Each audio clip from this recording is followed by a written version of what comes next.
June 14th, 1944, Camp Hearn, Texas. 50 German women stood barefoot on cold concrete, stripped to their undergarments, herded into a windowless room with drains in the floor and nozzles jutting from the ceiling. The air was damp and heavy. Water dripped somewhere in the darkness. Every sound echoed against bare walls like whispers in a tomb. One woman clutched her neighbor's arms so tightly her knuckles turned white. Another whispered a prayer in German, her voice shaking with each word. They had been told what happened to prisoners in enemy camps. They had been warned about showers that weren't really showers. The warnings had been specific, detailed, impossible to forget. Gas chambers disguised as bathing facilities. Death dressed up as hygiene. Terror wrapped in the promise of cleanliness. When the pipes groaned to life above their heads, several women screamed. Others began to sob, their bodies shaking with fear they could no longer contain. But instead of poison gas, clear water sprayed down, warm and clean and ordinary. Just water, nothing more, nothing less. Simply water falling from rusted pipes in a Texas prison camp on a summer morning that felt like the end of the world. And in that moment, standing under the spray with bars of American soap in their trembling hands, they realized everything the Third Reich had told them about America was a lie. But to understand why these women believed they were about to die, we must go back 3 months earlier to a different place, a different time, when the lies they carried felt like truth. March 1944, Northern Italy. A military briefing room thick with cigarette smoke and tension. Margaret Hoffman sat in the third row. Her hands folded in her lap, her spine straight, despite the exhaustion that made her bones ache. She was 36 years old, a teacher from Munich. Before the war, she had taught literature to eager students who loved Shakespeare and Goethe and stories about the complexity of human nature. She had believed in the power of words to reveal truth, to illuminate the shadows of the human heart, to bridge the distances between people. But that was before 1936, when literature classes became propaganda classes.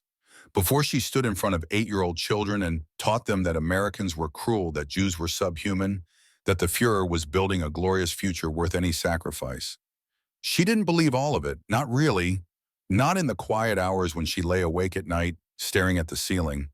But she taught it anyway because silence was survival, because questioning was death, because in the new Germany, truth was whatever the party said it was.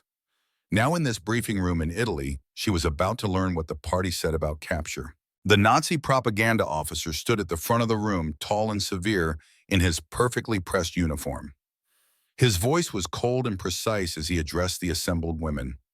There were 53 of them, nurses, radio operators, clerks, administrators, women who had volunteered to serve the Reich in various capacities, women who believed they were contributing to something greater than themselves, something that would justify the sacrifices being demanded of them daily.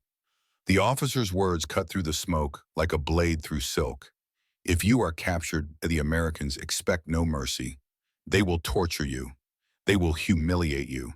They will kill you in ways designed to break your spirit before your body gives out. The Americans are savage beneath their civilized veneer. They are controlled by Jewish interests that seek the destruction of European culture. They hate you for your purity, for your dedication, for everything you represent. If captured, you must resist. You must maintain your dignity. You must never forget who you are and what you fight for. The officer paused, letting his words sink into the silence. Then he added something that made several women gasp.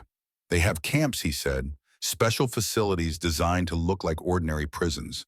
But in these camps, they conduct experiments. They have rooms that appear to be showers, but when the doors lock and the pipes engage, it is not water that falls. It is gas. You will die choking, clawing at your throat, watching your comrades suffer the same fate. This is American mercy. This is what awaits you if you are captured. Margaret felt ice settle in her stomach. She glanced around the room at the other women's faces. Some were pale with fear. Others looked defiant, angry, ready to die rather than submit to such horror. In the seat beside her sat Frieda Koch, 22 years old, a radio operator from Berlin, young and beautiful with sharp features and sharper eyes. Her blonde hair was pulled back in a severe bun. Her posture radiated conviction. Frieda was a true believer in a way that Margaret had never quite managed to be. She wore her brother's Iron Cross pinned inside her uniform jacket close to her heart. Klaus Koch had frozen to death at Stalingrad, and Frida carried that death like a sacred burden. Her brother had died believing in the Reich's mission. She would honor that belief with every breath she took. After the briefing ended, the women filed out in silence. Margaret found herself walking beside Frida in the corridor outside. For a long moment, neither spoke. Then Frida said quietly, her voice steady, despite the weight of what they had just heard, "If it comes to capture, I will not give them the satisfaction. I have a capsule, we all do. Death with honor is better than torture without dignity." Margaret wanted to say something, wanted to question whether this was really how it would be, but the words died in her throat. Because what if Frida was right? What if the officers' warnings were true? The Reich had shown them photographs, testimonials from soldiers who had escaped Allied camps with stories of brutality. Why would the party lie about something so important? She did not know then that the photographs were fabricated, that the testimonials were scripted, that the entire edifice of fear was built on manipulation designed to make German soldiers and civilians fight harder to surrender. Les believed that death in battle was preferable to capture by the monstrous Americans. She did not know. But in 6 weeks she would learn. April 23rd, 1944. Southern France. A field hospital under fire. The American artillery came without warning. One moment Margaret was checking on a patient, a young soldier with shrapnel wounds who kept calling for his mother. The next moment, the world exploded in fire and smoke and screaming chaos. The hospital tent shredded like paper in a storm. Equipment crashed to the ground. Wounded soldiers cried out in terror and pain. Margaret grabbed her medical bag and ran. Her training took over, shutting down thought and leaving only instinct. Get out, get away, survive.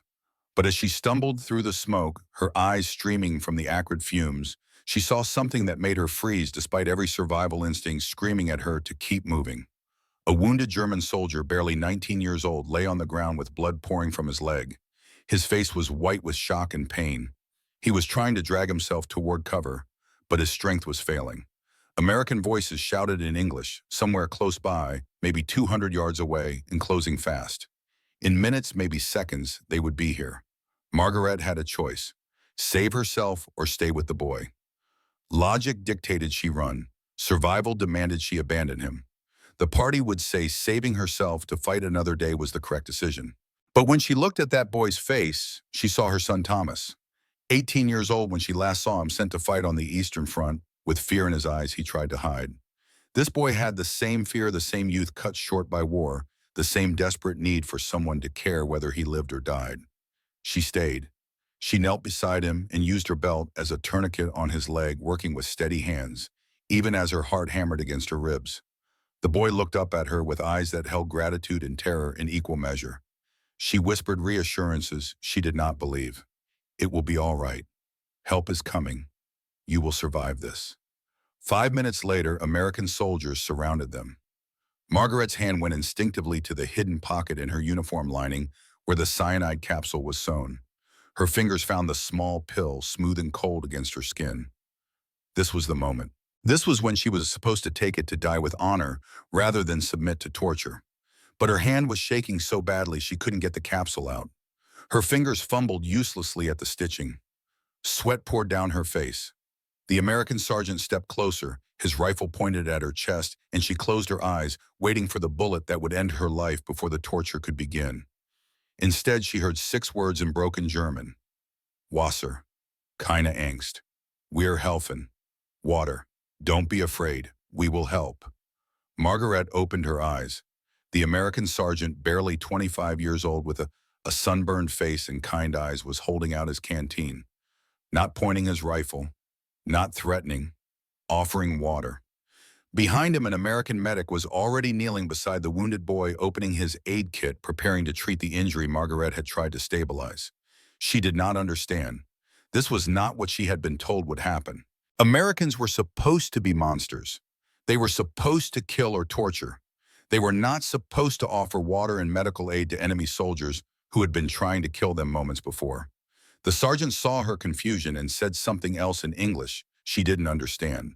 Then he carefully placed the canteen on the ground beside her and stepped back, giving her space, not forcing her to accept his help, but making it available if she chose to take it. Margaret's throat was so dry it hurt. She had not had water since early morning. Her hands were still shaking as she reached for the canteen.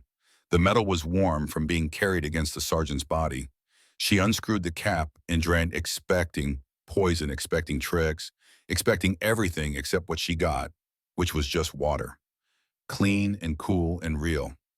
For the first time, a tiny crack appeared in the wall of certainty she had built around her beliefs. It was small, barely noticeable, easy to ignore. But it was there. Within an hour, 53 German women had been captured and assembled at a collection point. They sat on the ground in the shade of some trees while American soldiers stood guard.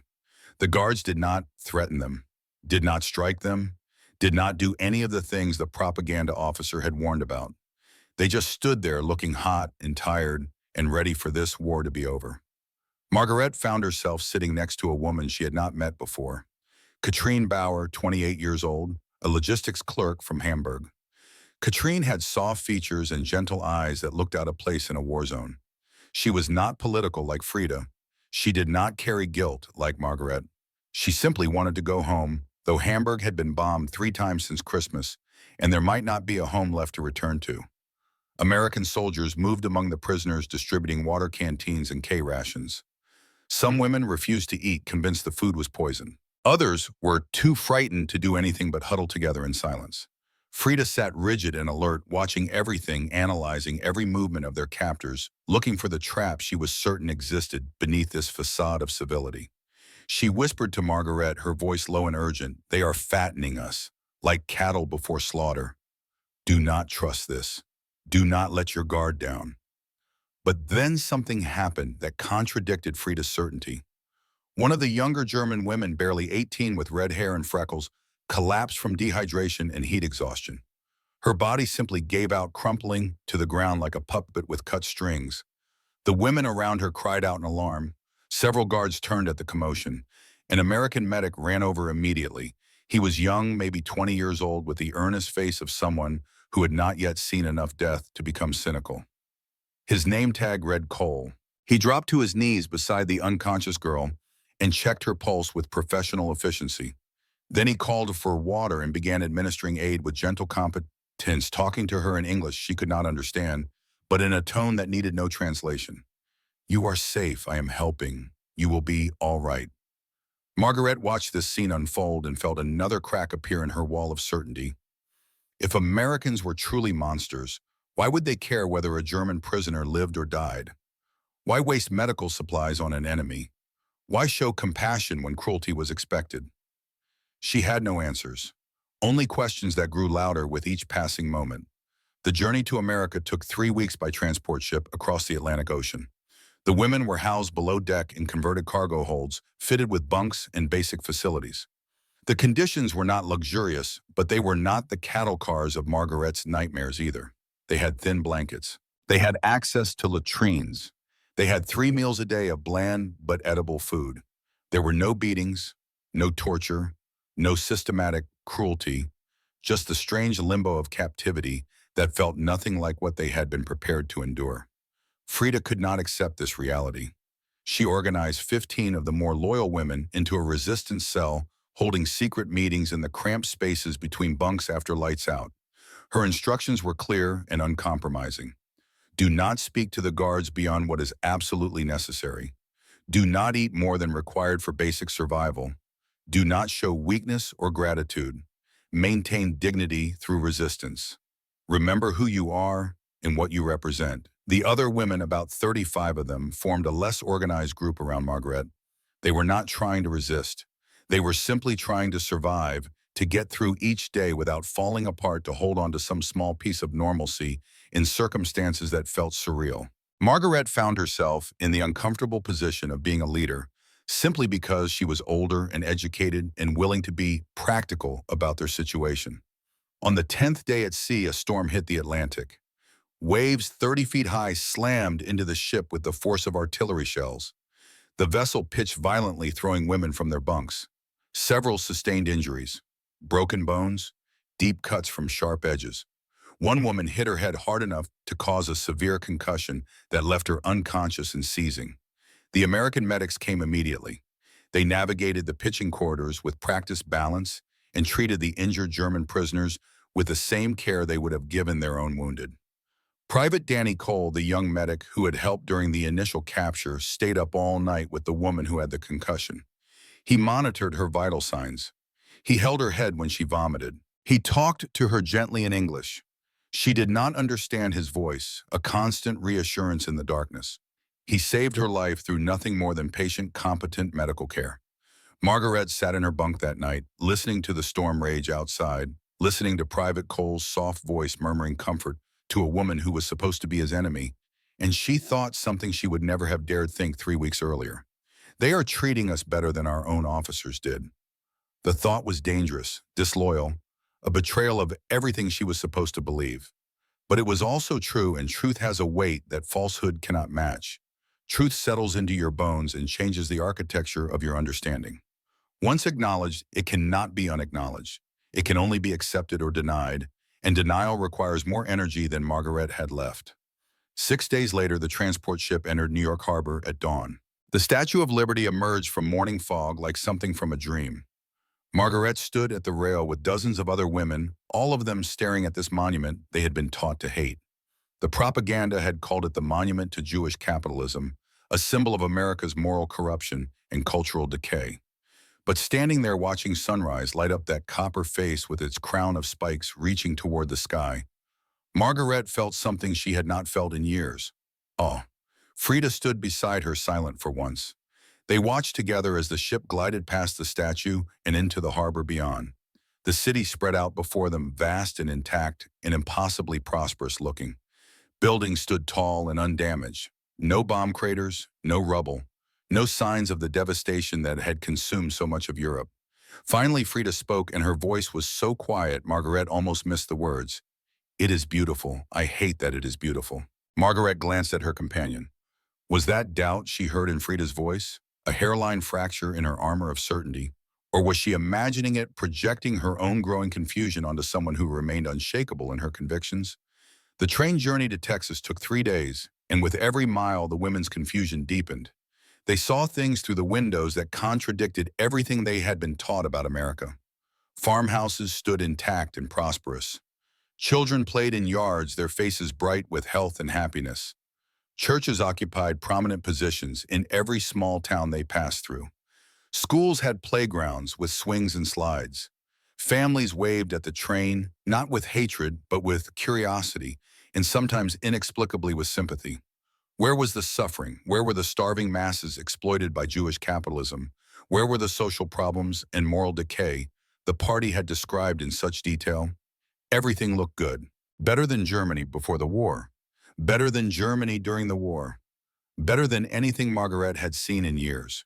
This frightened her more than bombs ever had. Because if America was not the hellscape they had been promised, if Americans were not the monsters they had been warned about, then what did that say about the paradise they had been building in Germany? What did it say about the sacrifices they had been told were necessary? What did it say about the lies she had taught to children who trusted her to tell them truth? Frida kept a secret diary, a small notebook hidden in her uniform. Years later, when it was discovered in an archive in Berlin, historians would read entries that revealed the psychological journey of a true believer confronting cognitive dissonance. One entry from this train journey would become particularly famous. May 20th. We passed through farmland today. I saw American children playing baseball in a field beside the tracks. They looked normal, happy, well-fed. I do not understand. Where is the suffering the party told us about? Where are the starving masses? Everything looks good, better than Germany before the war. This frightens me more than bombs ever did, because if they lied about this, what else did they lie about? And if my brother Klaus died for lies, then what was the point of his death? What was the point of any of it? The train pulled into a small station near Hearne, Texas on June 10, 1944. The women stepped onto the platform into heat unlike anything they had ever experienced. Texas summer hit them like a physical force. The air was thick and heavy, saturated with humidity and the scent of hay and something sweet they would later learn was mesquite wood burning somewhere in the distance. The landscape stretched endlessly in all directions, flat land reaching toward horizons that seemed impossibly far away. The sky was bigger than any sky Margaret had ever seen, vast and blue and empty, except for a few clouds that looked small and lost in all that space. It was beautiful and alien, and utterly unlike anything in their European experience. Trucks waited to take them to Camp Hearn, which sat a few miles outside the town itself. As they drove through Hearn's main street, the women stared out the back of the trucks at this small Texas town that would become the backdrop for their transformation. Population 4,000. One main street with shops and a hardware store and a diner.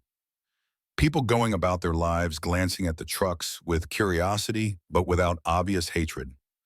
Just ordinary Americans living ordinary lives in a place that felt like it existed outside of time, untouched by the war that was consuming the rest of the world. Camp Hearn itself was unlike anything the women had expected. Instead of a grim prison with execution yards and torture facilities, they found rows of white-painted wooden barracks arranged in neat lines. Beyond the barracks were vegetable gardens, a mess hall, and even a small chapel. There was barbed wire, yes, and guard towers, but the overall impression was of order and basic decency rather than deliberate cruelty. They did not know what to make of this. It contradicted their expectations so thoroughly that many simply shut down, unable to process the dissonance between what they had been taught to expect and what they were actually experiencing. That first night, after evening roll call and a meal of white bread and vegetable soup that some women ate and some refused to touch, they were assigned to barracks. 20 women per building. Margaret found herself chosen as barracks leader, partly because of her age and education, partly because the other women sensed in her something steady they could anchor themselves to. Frida challenged this appointment, immediately arguing that Margaret was too willing to cooperate with their captors, too quick to accept their situation instead of resisting it. A tense confrontation developed between the two groups, the resistors led by Frida and the pragmatists gravitating toward Margaret. Late that night, unable to sleep, despite exhaustion, several women gathered at the far end of the barracks to talk in whispers that would not wake those who had finally managed to find rest. Margaret was there, and Frida and Katrine and a few others. An older woman named Lotte, 45 years old, a former teacher from Stuttgart, who had lost her husband and home to bombing, spoke with the blunt honesty of someone who had nothing left to lose. "We should observe and adapt," she said.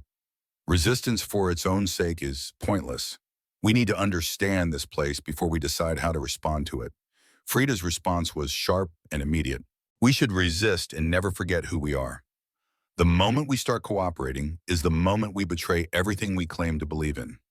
Katrine, practical and tired and just wanting to survive, said quietly, "I do not care about betraying beliefs. I care about seeing my family again. If that means cooperating, then I will cooperate." The argument might have continued, might have split the barracks into hostile camps. But at that moment, one of the guards walked past on patrol. They all fell silent, listening to his footsteps fade into the distance. When he was gone, the moment had passed. They returned to their bunks without resolution, each woman left to wrestle with her own conscience in the darkness. Margaret lay awake for hours, staring at the ceiling and thinking about everything that had happened in the weeks since her capture. The American sergeant who offered water, the medic who saved a German girl's life during the storm, Private Cole staying up all night with a woman who was supposed to be his enemy, the farm children waving at their train, the statue in the harbor, the town of Hearn with its ordinary people living ordinary lives. None of it matched what she had been taught. None of it fit the narrative she had built her understanding on. And if that narrative was false, then what else was false? What other lies had she believed and repeated and taught to innocent children? The questions spiraled through her mind, without answers, building toward a reckoning she could sense approaching, but could not yet see clearly. She did not know that the reckoning would come in 4 days in a concrete shower room, in a moment of terror that would shatter every remaining certainty she carried. But as she finally drifted toward exhausted sleep, she heard the announcement being made for the following morning. All prisoners would receive medical examinations and clean uniforms. First, they would be required to shower. The word hung in the darkness. Shower. And suddenly Margaret was wide awake again, her heart pounding, all thoughts of sleep abandoned, because she knew what showers meant in camps.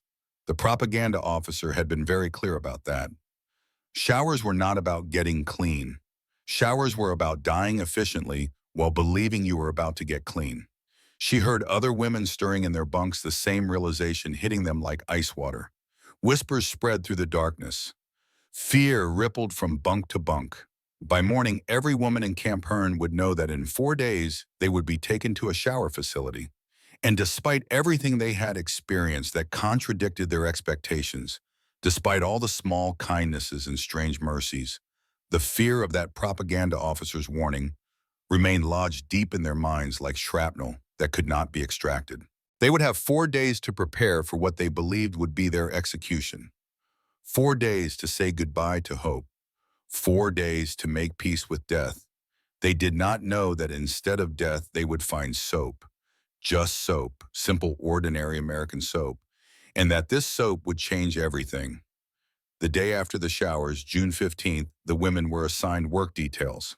The camp commander, Captain James Morgan, stood before them at morning roll call and announced the assignments through his translator, Corporal Friedrich Weber.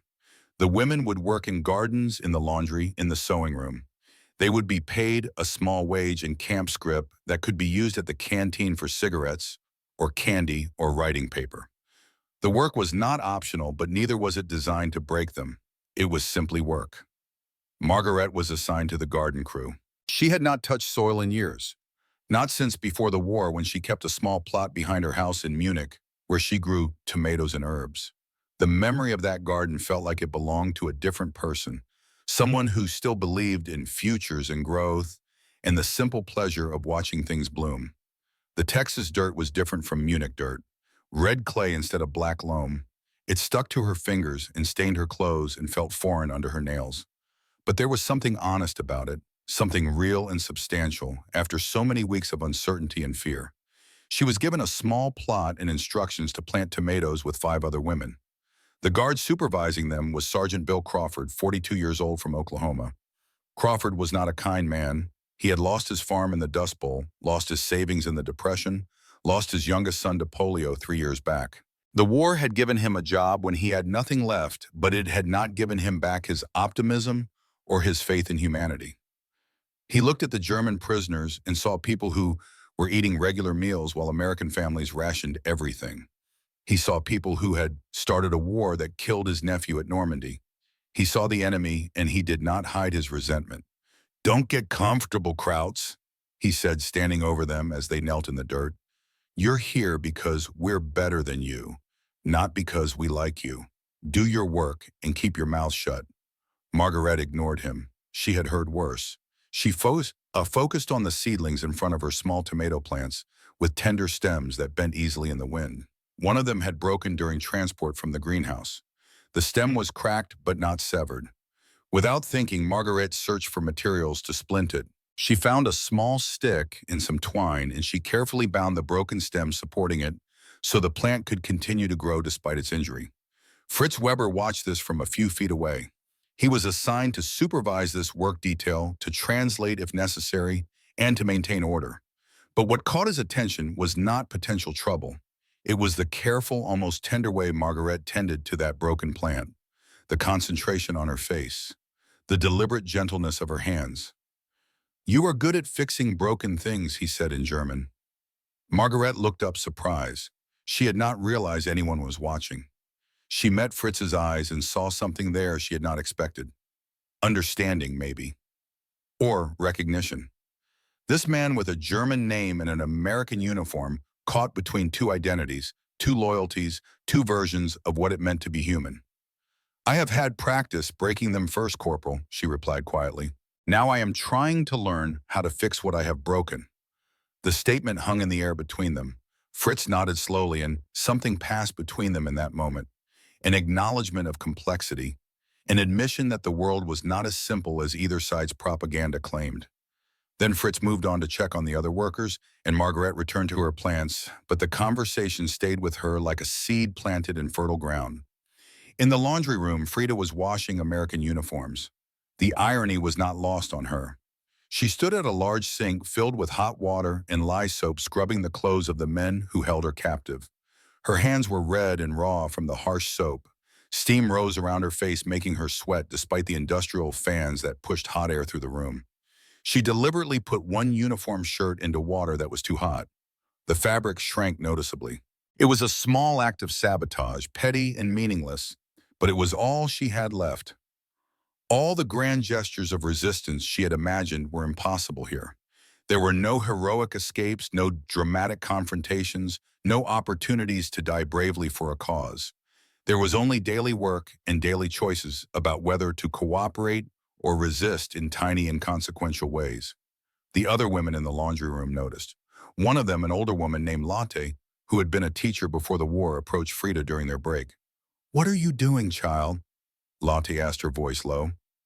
"Resisting," Frida replied. "Resisting what? Their soap, their food, their mercy.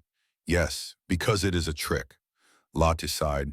She sat down on a wooden bench near the windows and gestured for Frida to join her. After a moment's hesitation, Frida did. "I lost everything in Stuttgart," Lotte said, staring out the window at the Texas landscape. "My husband, my home, my city. Everything I built in 50 years gone in one night of bombing. I have nothing left to lose, which means I can afford to see things clearly. And what I see here is not a trick, it is policy. These Americans are following their rules, their laws, their principles. They treat us decently, not because they like us, but because that is who they have decided to be." Frida shook her head. "If we accept their kindness, we betray everything we claim to believe in." Or perhaps, Lotte replied gently, everything we believed in was the betrayal. Perhaps we were the ones who were tricked, and this kindness is the truth we could not see because we were looking through the wrong lens. Frida had no answer.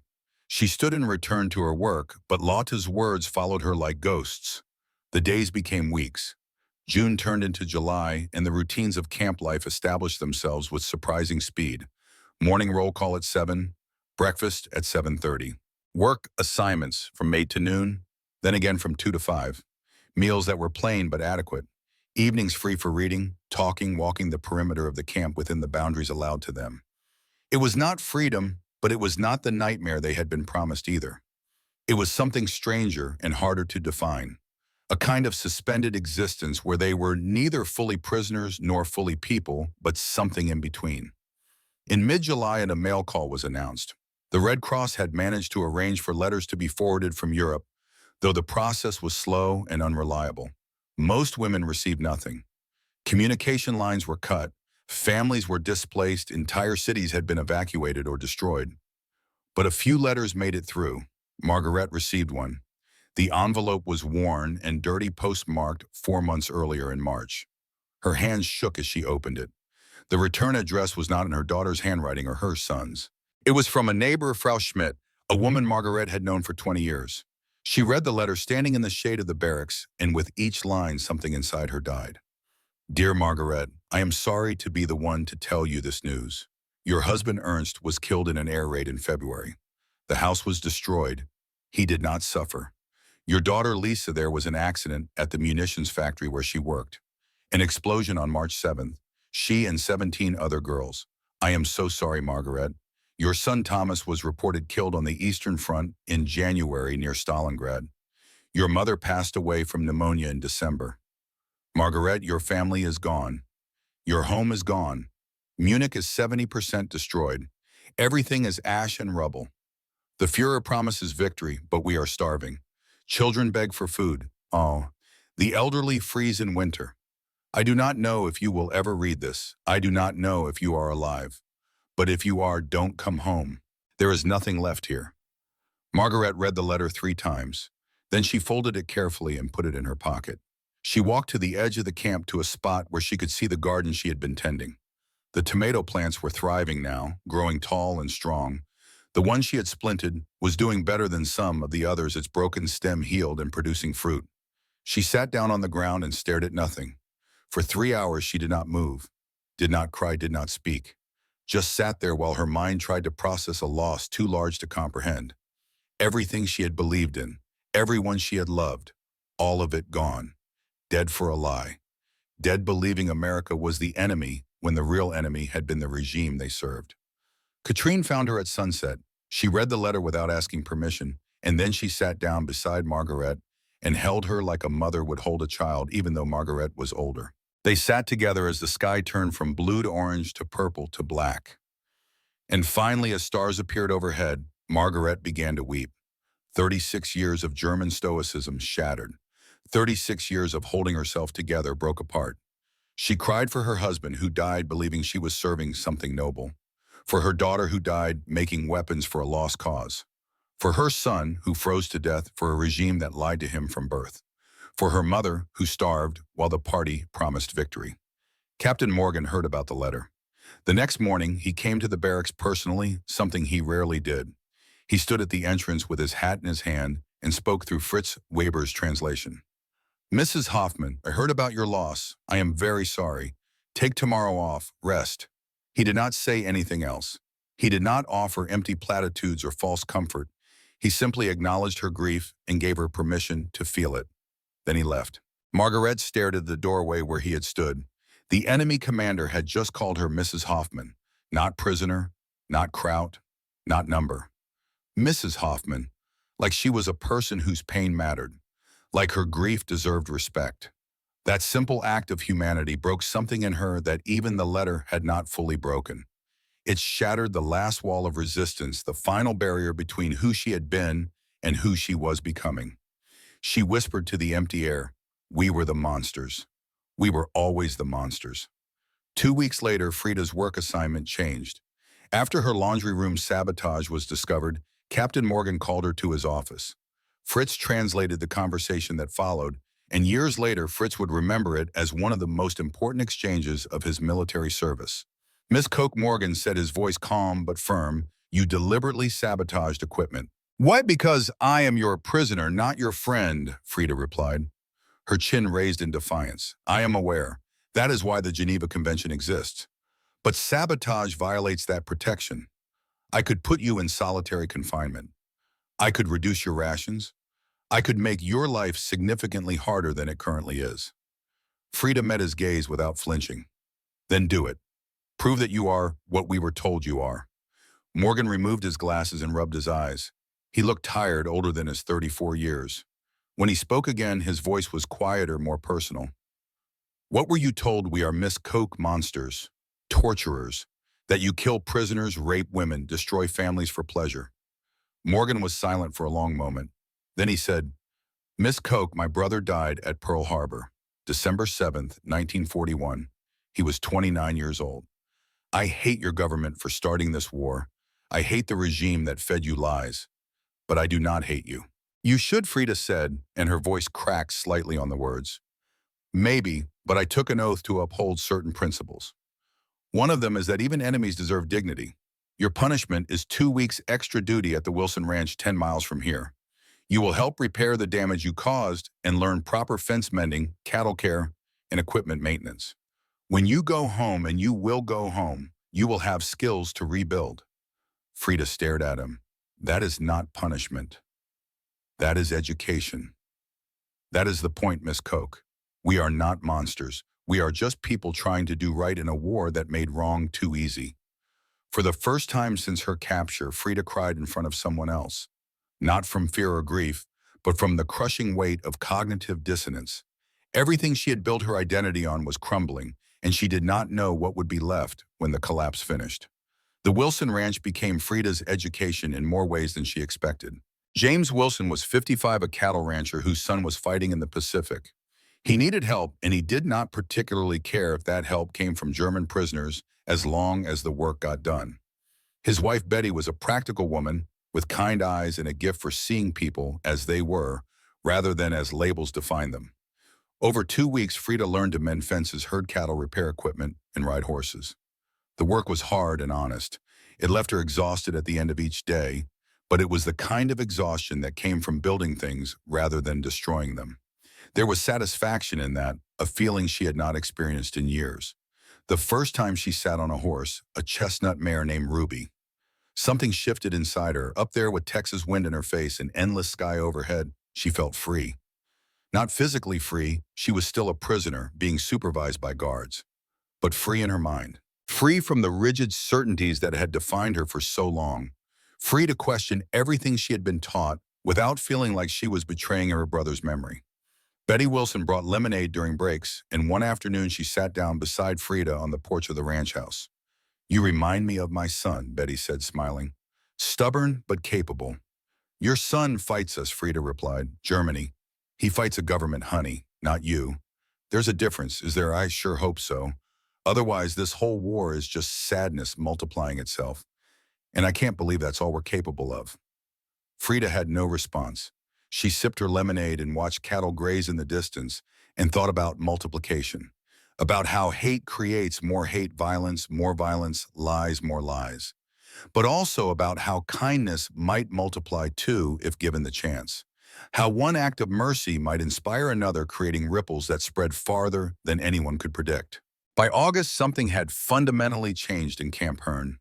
The rigid separation between prisoners and guards had not disappeared, but it had softened. Small conversations happened at work sites. Names were learned. Jokes were occasionally shared across the language barrier. It was not friendship exactly, but it was coexistence, moving towards something that resembled mutual humanity. Katrine had been working in the sewing room for 2 months, and Private Danny Cole, the young medic, visited every day with repairs that seemed increasingly unnecessary. One afternoon, he brought a uniform shirt with a button that was perfectly secure. "Can you fix this?" he asked. "Button might come loose." Katrine examined it. "This button is fine, Private Cole." Danny grinned, his ears turning red. "Well, it might come loose later. Better safe than sorry." For the first time since her capture, Katrine almost smiled. It was a tiny thing barely visible, but it was there. A crack in the armor of grief and fear she had worn for so long.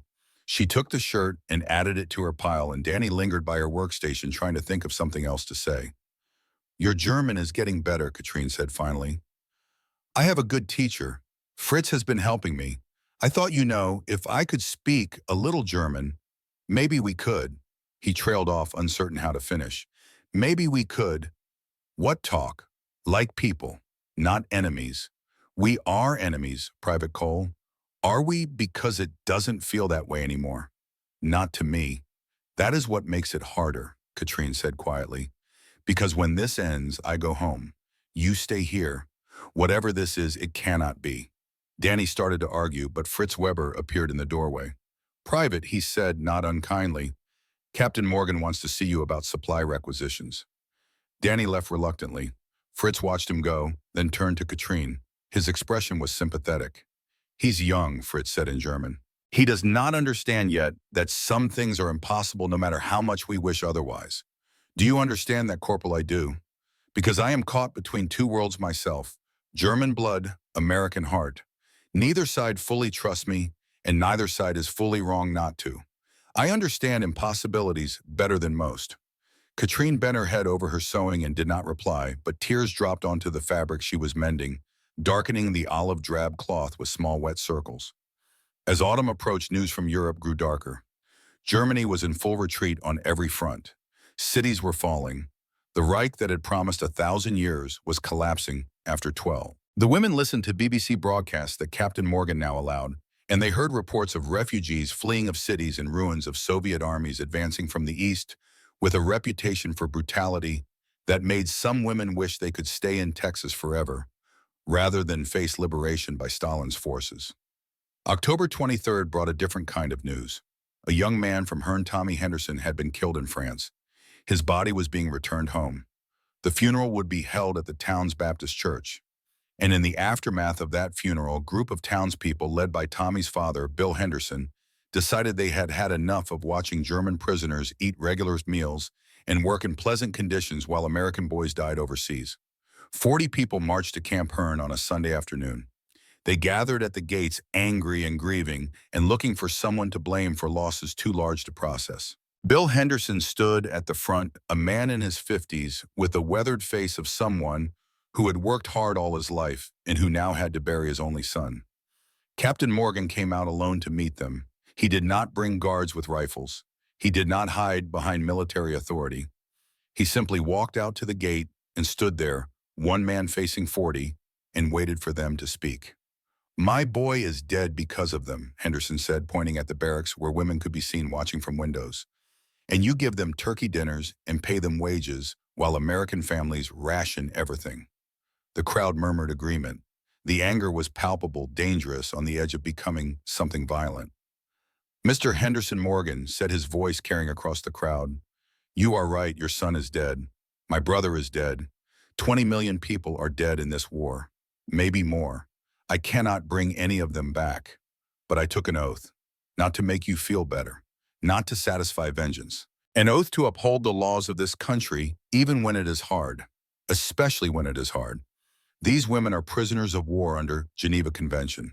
They get basic food, basic shelter, basic dignity, not because they deserve it, not because I like them, but because that is what separates us from the Nazis.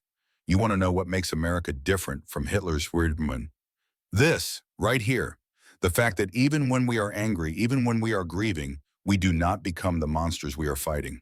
Your son died fighting for that principle, Mr. Henderson. Do not let his death be meaningless by abandoning it now. The silence that followed was profound. Henderson's face worked as he struggled with emotions too large for words. Finally, he said, his voice breaking, "I just need someone to blame." "I know," Morgan replied. "God, I know. But it cannot be them. Because if we treat them like animals, we become what we hate." The crowd dispersed slowly, not satisfied, but no longer violent. Betty Wilson, who had come to town for church and stayed when she heard about the march, stepped forward. She looked at Henderson with compassion. "Captain Morgan is right, Bill. One of those women helped birth my calf last month. Saved its life, maybe saved mine too when I was having a bad day. And she just listened. They are just people. Hurt, scared people like the rest of us." Henderson nodded once, then walked away, his shoulders bowed under grief too heavy to carry alone.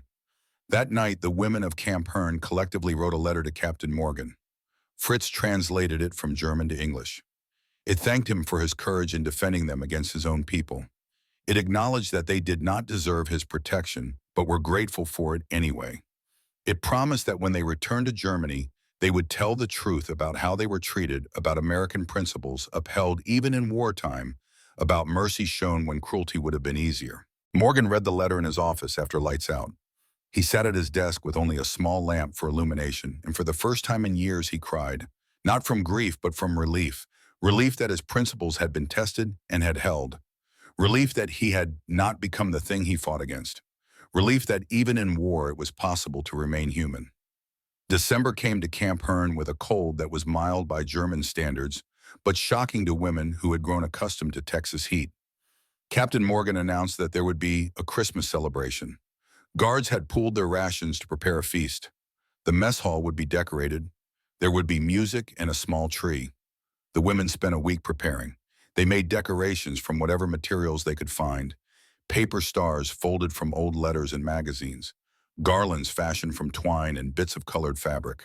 Margaret taught others how to create ornaments, and in the process of making these small, beautiful things, something healed in her. Not completely, never completely, but enough to let light back into places that had been dark since July. Christmas Eve arrived with clear skies and temperatures that dropped just enough to feel seasonal.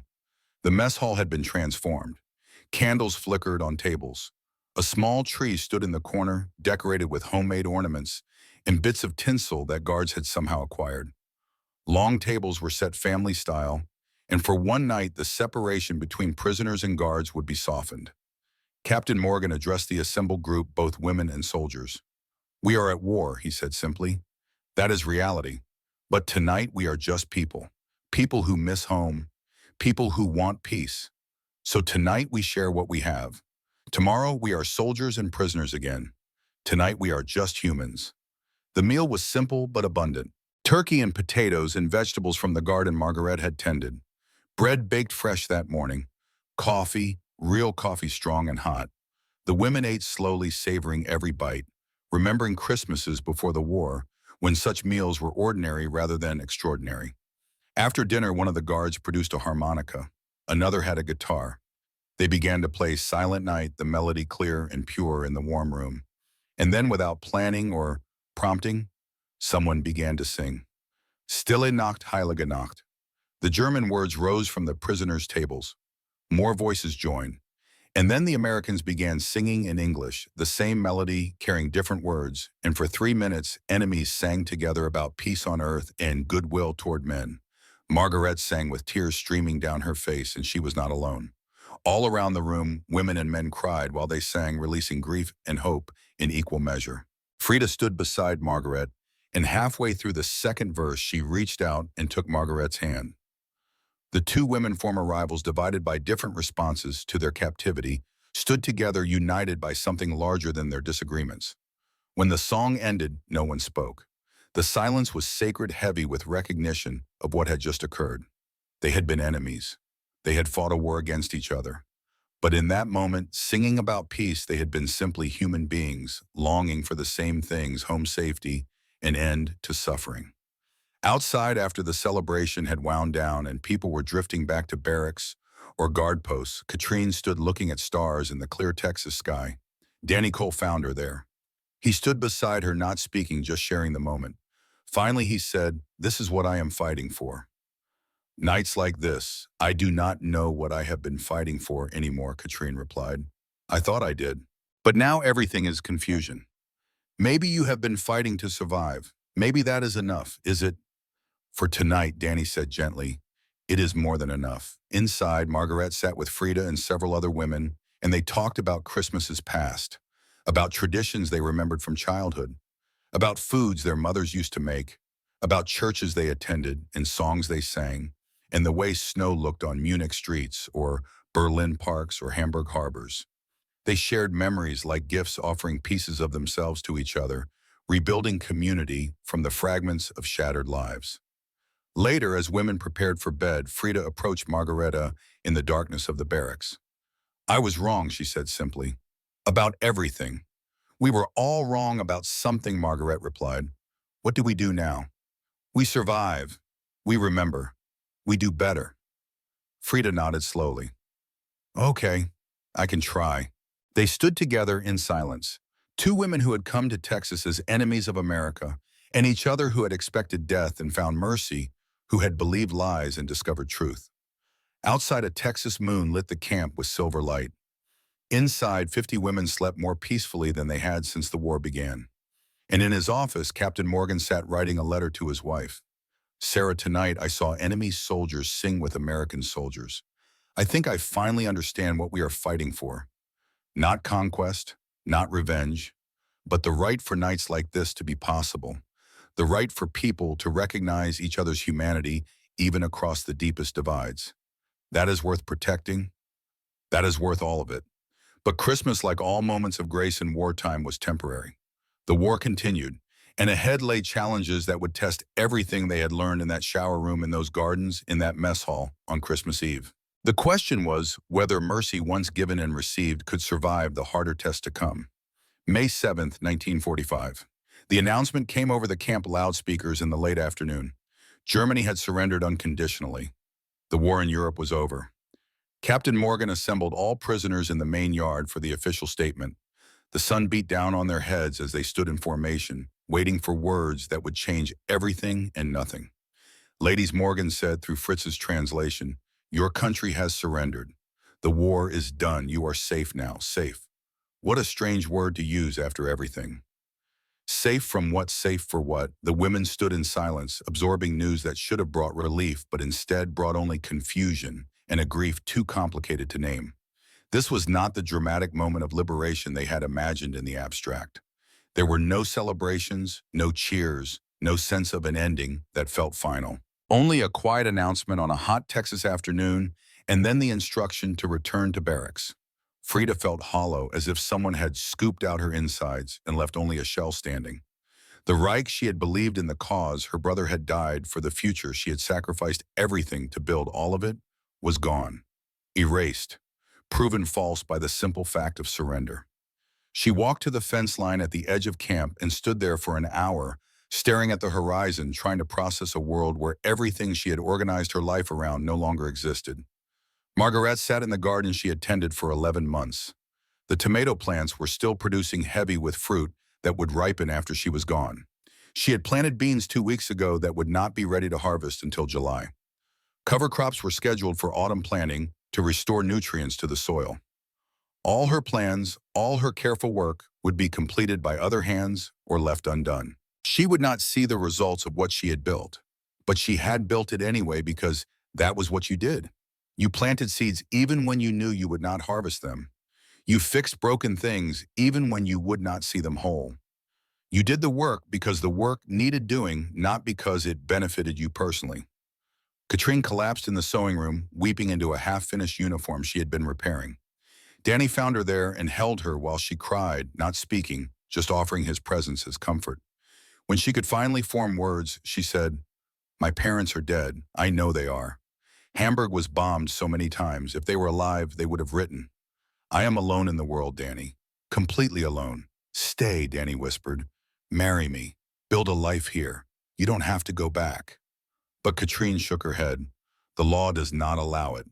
Enemy nationals cannot immigrate. You know this. We could find a way. There is no way. And even if there were, I cannot abandon Germany when it needs rebuilding most. I cannot stay here in safety while my country suffers the consequences of what we did. That would be the final act of cowardice." Danny had no argument against her sense of duty, only the raw pain of knowing that something real and good was being destroyed, not by hatred, but by laws and circumstances beyond their control. He held her until the evening bell rang for dinner, and then he let her go, and they both understood that the letting go had begun in earnest now. That night, the barracks were silent in a way they had never been before. No conversations, no whispered prayers, no quiet crying. Just heavy silence as 50 women lay awake processing the same impossible question. What now? They were no longer at war, but they were still prisoners. No longer enemies, but still foreigners. No longer fighting, but not yet free. They existed in limbo, waiting for bureaucracy to decide their fates, knowing that home was both inevitable and impossible. The orders came in June. Repatriation would begin in late July. The women had 6 weeks to prepare for departure. 6 weeks to say goodbye to a place that had become against all expectation and reason, something like home. Not home in the way Munich or Berlin or Hamburg had been home, but home in the sense of a place where they had been transformed, where they had learned truths that would shape the rest of their lives, where they had been shown a version of humanity they would carry forever. Captain Morgan allowed increased freedom within the camp during these final weeks. Women could walk the grounds without escorts. They could visit each other's work areas. They could spend time in places that had meaning to them. Many went to the garden to help with harvest, even those who had never worked there. It felt important to complete something, to finish well, to leave the place better than they had found it. Frida went to the Wilson Ranch one last time. Betty Wilson had packed a basket for her seeds wrapped carefully in paper instructions, written in simple English, that Frida had learned to read over her months of work there. "For when you rebuild honey," Betty said, embracing her, "you will need these." Frida accepted the basket with trembling hands, knowing she would probably never plant these seeds, that they would remain preserved in memory rather than grown in soil, but treasuring them anyway as symbols of a life she might have lived in another world. James Wilson walked Frida to the fence line one last time. "You are a damn good ranch hand," he said gruffly. "Would hire you permanent if circumstances were different." Frida nodded, not trusting her voice. Then Wilson did something unexpected. He took off his worn cowboy hat and placed it on her head. "Something to remember Texas by," he said. Then he walked away quickly before emotions could overwhelm either of them. Katrine and Danny had one final evening together. They sat outside the sewing room building as the sun set, not touching, because guards were nearby, but close enough that they could feel each other's presence like warmth from a fire. Danny had written his address on a piece of paper. "If you ever need anything," he said. "If you ever want to write. If things change." Katrine took the paper and folded it carefully. "I will remember you," she said. "Not the way people remember acquaintances or casual friends. I will remember you the way people remember moments that change them.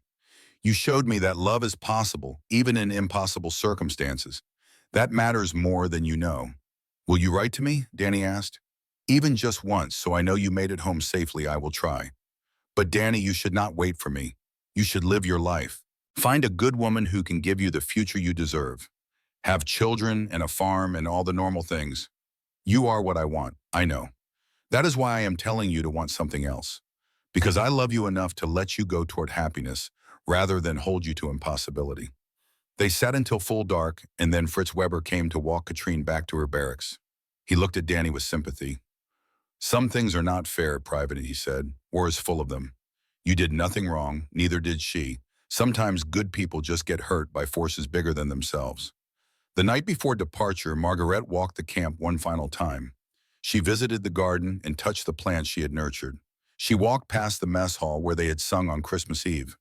She stood outside the shower building where everything had changed 11 months ago. She pressed her hand against the concrete wall and whispered thank you to the building, to the moment to the soap that had shattered her certainties and rebuilt her understanding of what it meant to be human. Fritz Weber found her there. "Tomorrow you go home," he said in German. "I have no home," Margaret replied. "Everything is gone. I am going back to ashes and rubble, in a country that will hate me for telling the truth about America." Then why go back? Because someone has to tell the truth. Someone has to teach the next generation something different than what my generation was taught. If everyone who learned better stays away, Germany will never change. Fritz nodded slowly. "You know," he said, "I am German and American both. For years I thought that made me neither, that I was caught between two identities without fully belonging to either. But I think now maybe it makes me both. Maybe being two things is not division, but expansion. Maybe you can be German and also carry American principles in your heart. Maybe that is what rebuilding requires." Margaret looked at this man who had walked into a shower room fully clothed to prove that mercy existed. "I will never forget what you did," she said.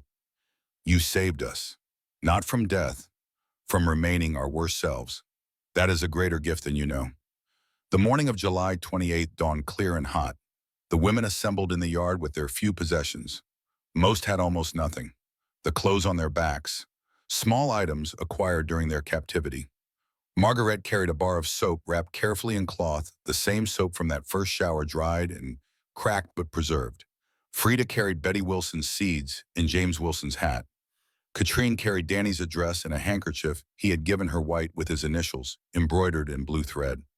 Captain Morgan addressed them one final time. His voice was steady, but his eyes showed emotion he did not try to hide. "Ladies, you came here as prisoners. You leave as, I don't know what the right word is, not friends, not allies, but human beings who survived something together. Go home. Rebuild. Remember that kindness is possible even in the worst times. Tell the truth about what you saw here. The truth is the only thing that can prevent this from happening again." Margaret stepped forward.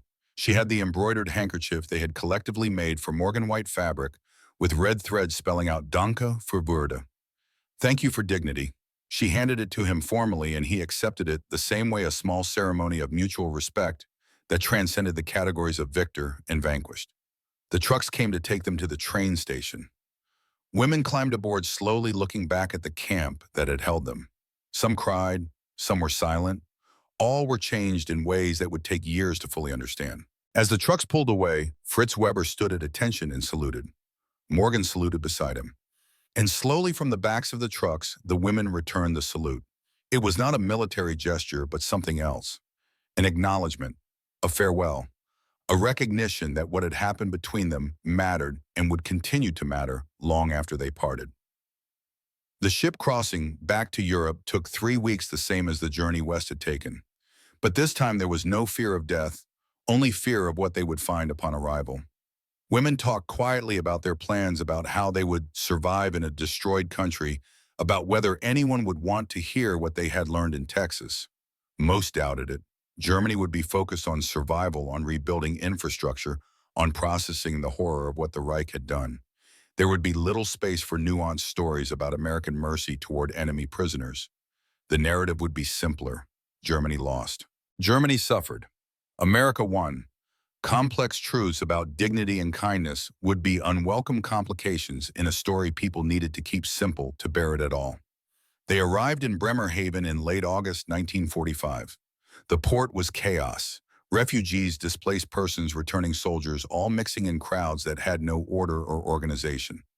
The women disembarked and stood on German soil for the first time in over a year, and what they saw made them understand that everything had changed more than they had imagined possible. Germany was destroyed, not damaged, not wounded, destroyed. Cities were rubble. Infrastructure was gone. People were skeletal with hunger. Children begged for food. Old people lay dying in the streets with no one to help them. The country they had left was unrecognizable in the wasteland they returned to. Margaret's journey to Munich took 5 days. Trains barely ran. Roads were impassable. She walked much of the way, joining streams of refugees, moving through a landscape that looked like the surface of the moon. When she finally reached Munich, she could not find her neighborhood. Not because she was lost, but because the neighborhood no longer existed. Everything was rubble. Her house, her school, her church, the park, where she used to take her children, all gone. Erased. as if the life she had lived there had been a dream. She stood in the ruins and felt nothing. Not grief, because grief required something to grieve for, and there was nothing here. Just absence. Just emptiness where a life used to be. She took the soap from her bag and placed it on a pile of rubble that might have been her home, a small monument to transformation. Then she walked away, heading for the Displaced Persons Center where she could register and try to find work. Frida's experience was similar but worse. Berlin was divided now between Soviet and Western sectors. Her neighborhood fell in the Soviet zone. Her mother was alive but aged 20 years in the time Frida had been gone. Her father had been arrested by Soviet authorities and disappeared, probably dead in a camp that was different from American camps in every way that mattered. The apartment where Frida had grown up was occupied by 3 other families, now strangers who had as much claim to the space as anyone. There was no privacy, no safety, no sense that life would ever be normal again.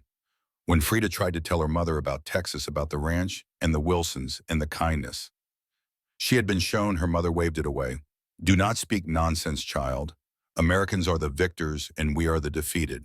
Do not confuse their propaganda with reality.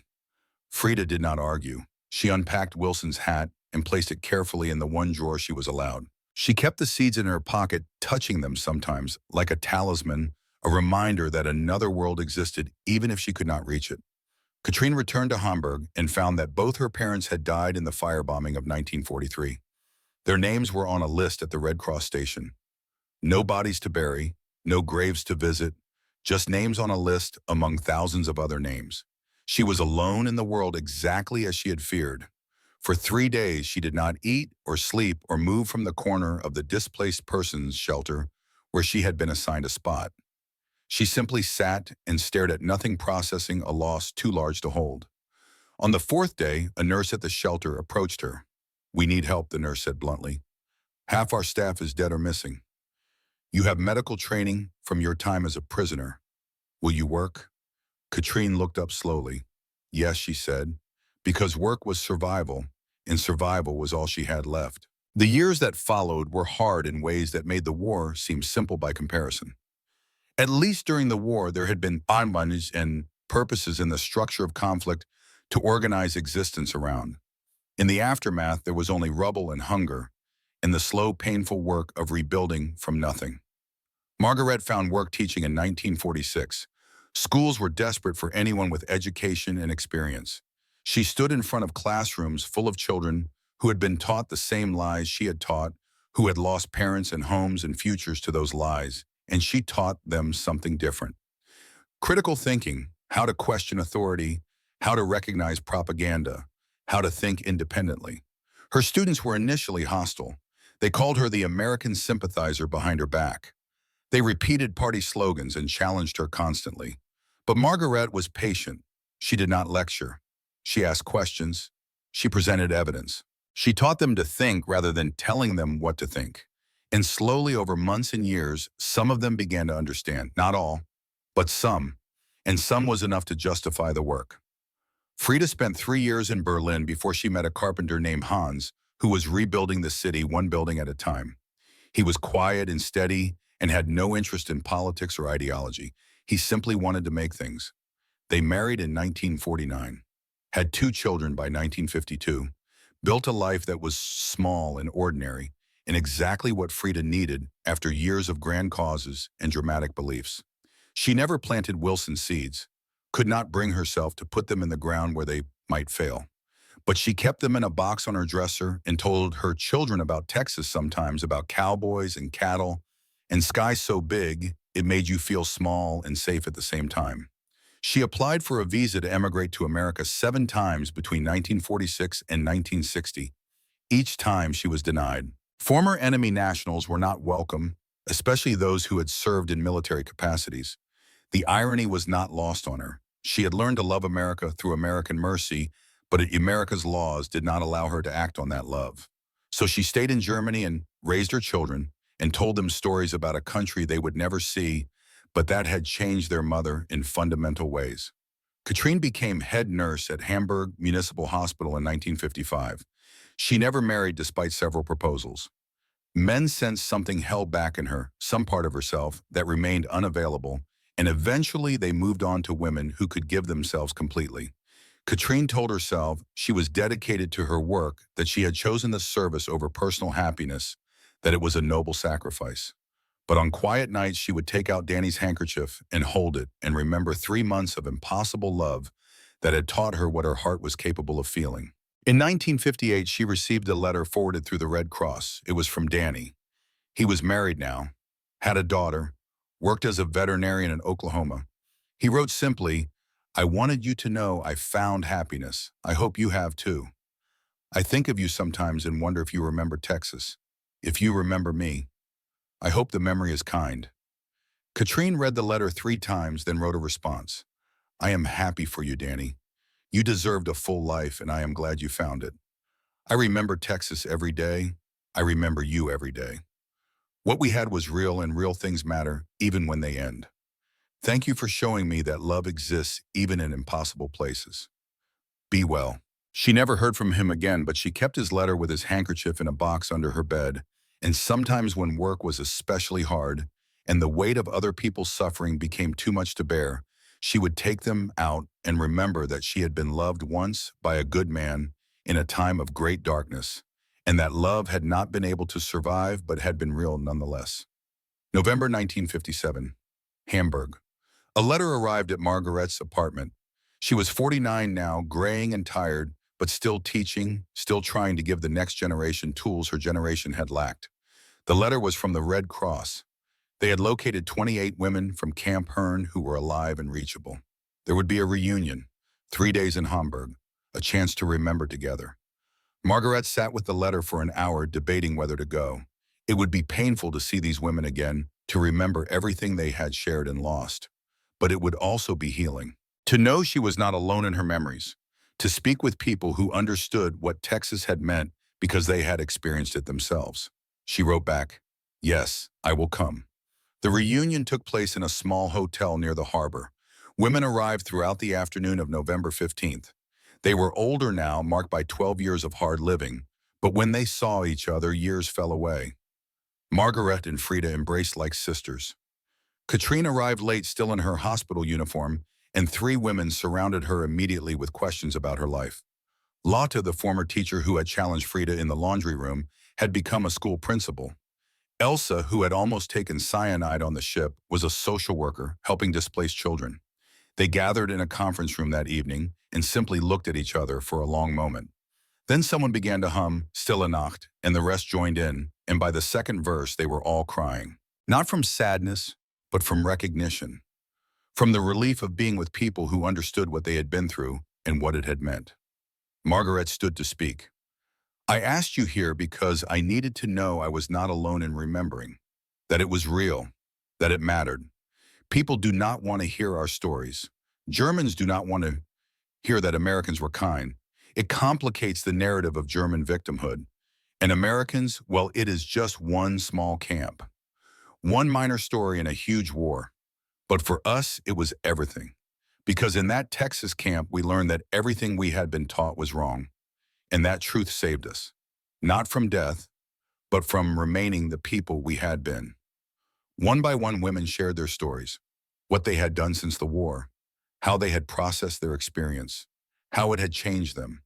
A teacher who now focused on democracy education, a nurse who had dedicated her career to healing, a social worker who helped refugees, a librarian who fought censorship.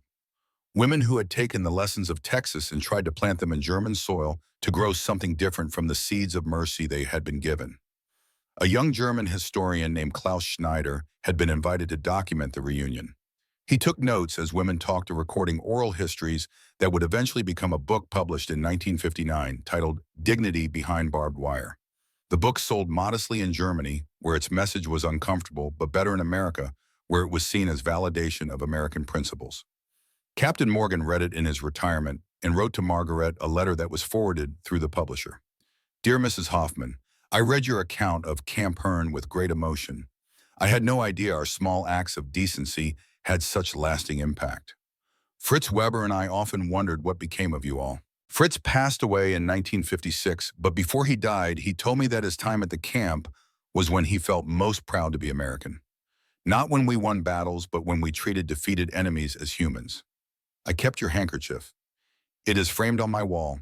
When people ask about it, I tell them it is a reminder that mercy costs nothing, but pays dividends forever. I hope you have found peace, Mrs. Hoffman. You deserved it. With respect, James Morgan. Margaret replied, sharing the news of the other women inviting him to visit Germany if he ever came.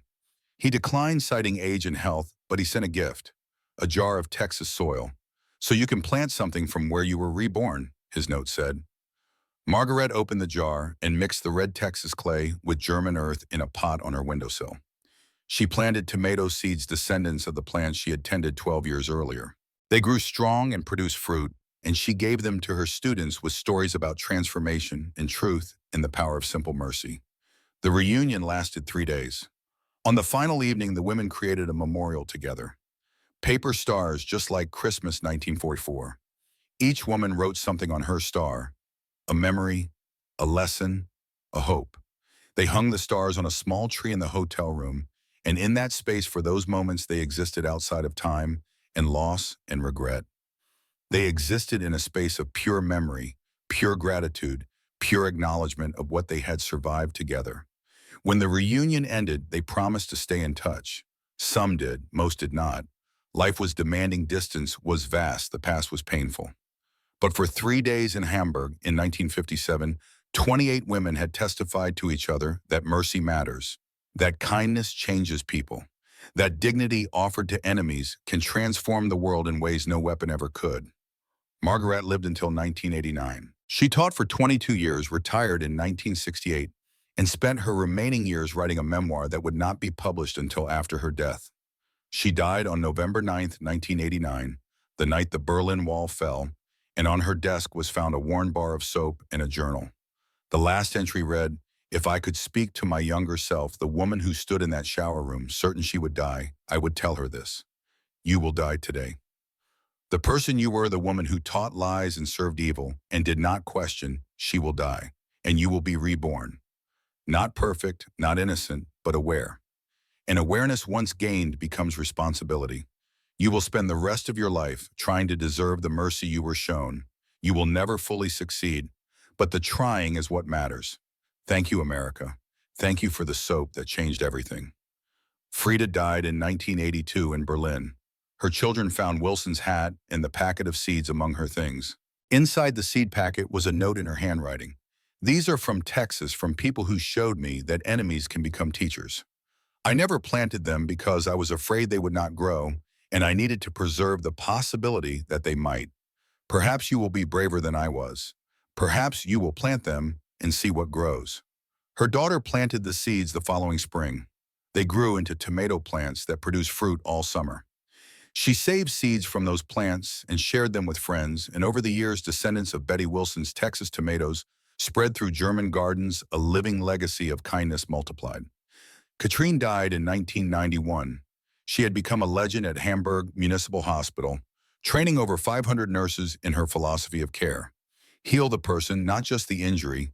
See the human, not just the patient. In 1984, a young American medical student came to tour the hospital. His name was Michael Cole. His grandfather had been named Danny. Katrine gave him a private tour, and at the end she handed him something, a faded handkerchief with initials embroidered in blue thread. "Give this to your grandfather," she said in English that was still accented after 4 decades. "Tell him it mattered. Tell him I became who I needed to be because of him. Tell him the love was real, even though it could not last. Tell him thank you." The lessons of Camp Hearn rippled forward in ways that could not be measured, but were nonetheless real. Students taught by Margaret became journalists and activists and educators who helped shape modern Germany's commitment to democracy and truth. Patients treated by Katrine went on to treat others with the same compassion they had received. Children raised by Frida learned that enemies are just people trapped in different circumstances, and they raised their own children with that understanding. The ripples spread across generations, invisible but powerful, changing the world one person at a time through the simple multiplication of mercy received and then given forward. Today, Camp Hearn is mostly gone. A few foundations remain. A historical marker on Highway 6 marks the location. Most people drive past without noticing, but the impact of what happened there continues. The story is taught at military academies as an example of how to uphold principles under pressure. It appears in ethics courses as a case study in the power of consistent decency. It is cited in debates about immigration and integration as evidence that showing mercy to former enemies can transform them into future allies. The soap that changed everything was just soap. The showers were just showers. The meals were just meals. But in a context of expected cruelty, basic decency became revolutionary. In a world organized around hatred, simple kindness became subversive. In a time of war, treating enemies as humans became an act of radical faith in the possibility that people can change, that truth matters more than propaganda, that mercy is stronger than vengeance. This is what the greatest generation understood and what we must remember today. America's strength is not in our ability to destroy enemies. It is in our commitment to principles that matter even when they are costly. Dignity is not conditional on deserving. Mercy is not weakness. And the way we treat those we have power over defines us more than how we treat our equals. 50 women learned this in a Texas shower room in 1944. They carried that lesson back to Germany, implanted it in rubble, and it grew into something that helped rebuild a nation into an ally. The bars of soap they were given cost almost nothing. The meals they were fed were simple. The work they did was ordinary. But the principle behind those ordinary acts, the commitment to treat even enemies with basic human dignity, that principle changed the world. It proved that American values were not just propaganda, but lived truths. It demonstrated that even in war, humanity can survive. It showed that mercy, once given, multiplies forward in ways that no one can predict, but everyone benefits from.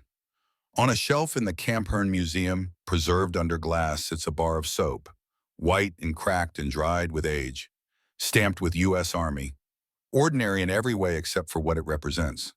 A German woman carried it for 45 years as a reminder that she had been wrong about America, that kindness had shattered her certainties, that mercy had saved her soul. And perhaps that is the final lesson. That truth is more powerful than lies. That decency is stronger than cruelty. That simple acts of basic humanity can transform people in ways that weapons never could. That soap offered in a moment of terror can change everything. This is what made the greatest generation great. Not the battles they won, but the principles they maintained. Not the enemies they defeated, but the mercy they showed. Not the war they fought, but the peace they built through choosing again and again to be better than their worst impulses demanded. They gave enemies soap when they could have given death. And in doing so, they proved that America is not just a place. It is an idea. The idea that all people deserve dignity. That mercy matters more than revenge. That the way forward from war is not through continued hatred, but through recognition of shared humanity. May we remember. May we honor. May we continue.